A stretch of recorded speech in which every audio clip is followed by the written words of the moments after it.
My dear friends, welcome to Rajashekhar classes on Applied Data Science with Python.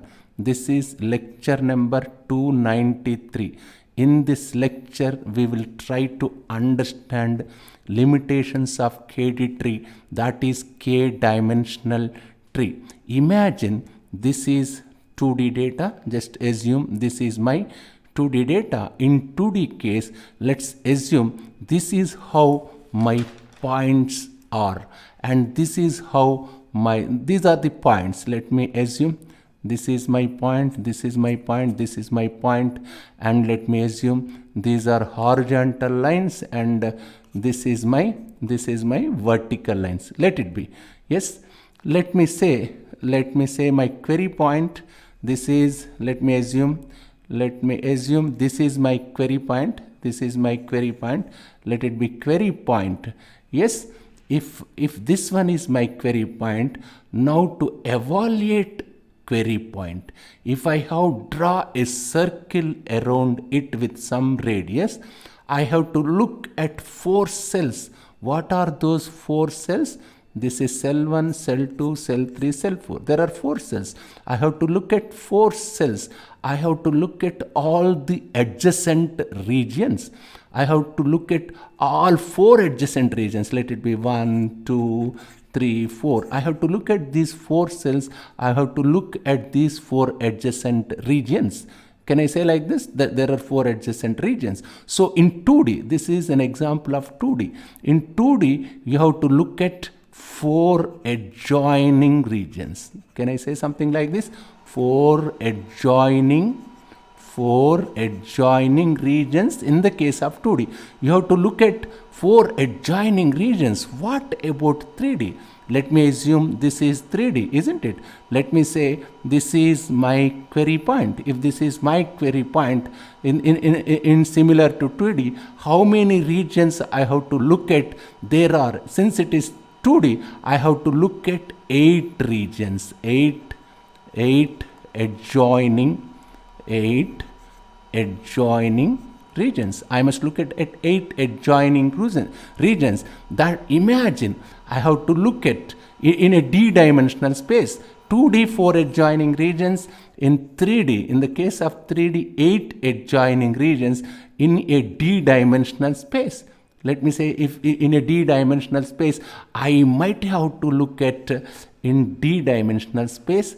In d-dimensional space, I might have to look at 2 power d regions. I might have to look at 2 power d adjoining regions. 2 power d adjoining regions, isn't it? What happens here? 2D means d equal to 2. 2 power d means what? 2 square. We have seen 4 regions. In the case of 3D, my d equal to 3. 2 power d means 2 power 3. That 8 regions. In similar manner, if there is d dimensional, I might have to look at 2 power d adjoining region. Now the question is, when d is not small. Here my question is, when d is not small. Let me write like this. When d is not small, what happens? When d is not small, let's say for simplicity, let me assume d equal to 10. 2 power d adjoining regions I have to look at. 2 power d means 2 power d, that is 1024, isn't it? When d is not small, isn't it? Even d is slightly medium number. Let d equal to 2, 3, 4, 5, small numbers. Then your number of adjoining regions will decrease, isn't it? For example, what happens if d equal to 20? What happens if I say d equal to 20? 2 power d means what? 2 power d means, as d equal to 20, 2 power d means 2 power 20. 2 power 20 means, what can I say? It's 1 million, isn't it?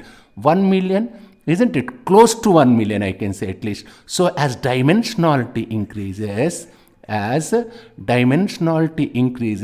in my worst case, number of regions, number of adjoining cells, as dimensionality increases, number of adjoining cells or number of adjoining cells, I can say number of adjoining regions. The number of adjoining cells I need to look at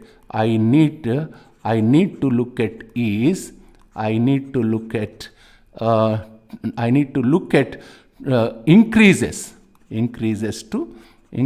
to 2 power d, isn't it? Whenever you see the exponents, here you have exponents, isn't it?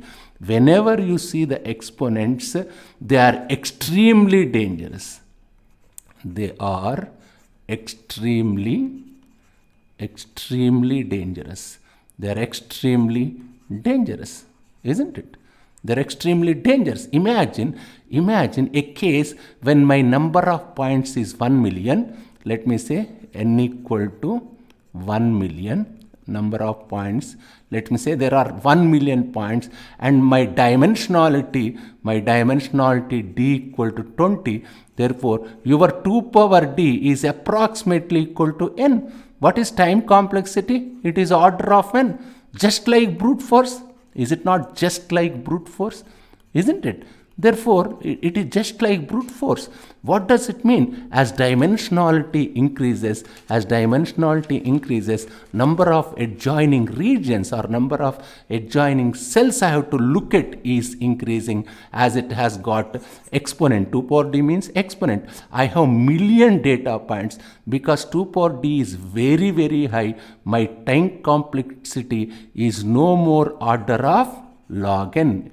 Isn't it? It's no more order of log n, especially when d is large.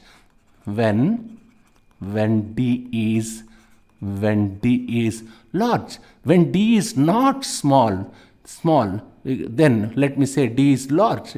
What happens if d is large? Even if you are apply, it will not turn out to be order of log n. It will turn out to be order of n. As I told you, it is just like brute force, isn't it?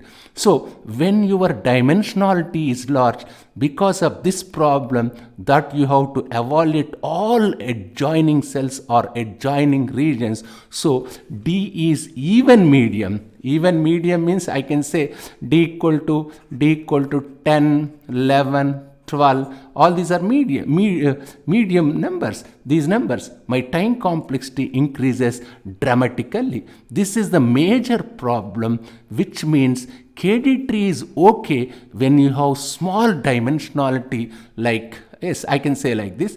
KD tree is okay when you have small dimensionality like d equal to 2, 3, 4, 5. But in machine learning, as we saw, 10,000 dimension points in KD tree very easily. So when that happens, KD tree is simply when dimensionality is increases. For example, there are cases where you can see 10,000 dimensions. In such case, this KD tree is simply useless. I can say KD tree is simply useless, isn't it? That's one of the first, this I can say, this is first major drawback.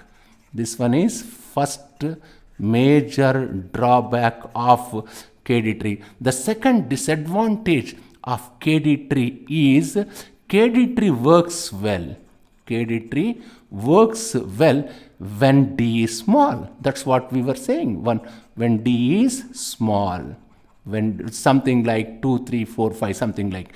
Even when d is small, let me write like this. KD tree works well even when d is small, only if data is uniformly distributed. If data is uniformly distributed. In the case of small dimensions also, there is very nice, elegant mathematical proof. Of course, it is non-trivial, of course, which proves that if your data is uniformly distributed, then time complexity of KD tree search for one nearest neighbor is just order of log n. But if your data is no more uniformly distributed, what is uniformly distributed means, but in the real world, your data is not perfectly uniformly distributed. When data is not uniformly distributed, your order of log n is no more valid as data moves away and away from the uniform distribution. So if it is uniformly distributed, then it is order of log n. As it moves away from uniformly distribution, it will get worse and worse, and it moves towards order of n, which is not desirable. It is just like brute force. That second drawback is it works well for the uniformly distributed data, even in the case of small dimensions. Let's be very frank here. KD tree is not. Let me write. KD tree is not invented. KD tree is not invented for finding nearest neighbors. KD tree is invented. This KD tree is invented for people in computer graphics.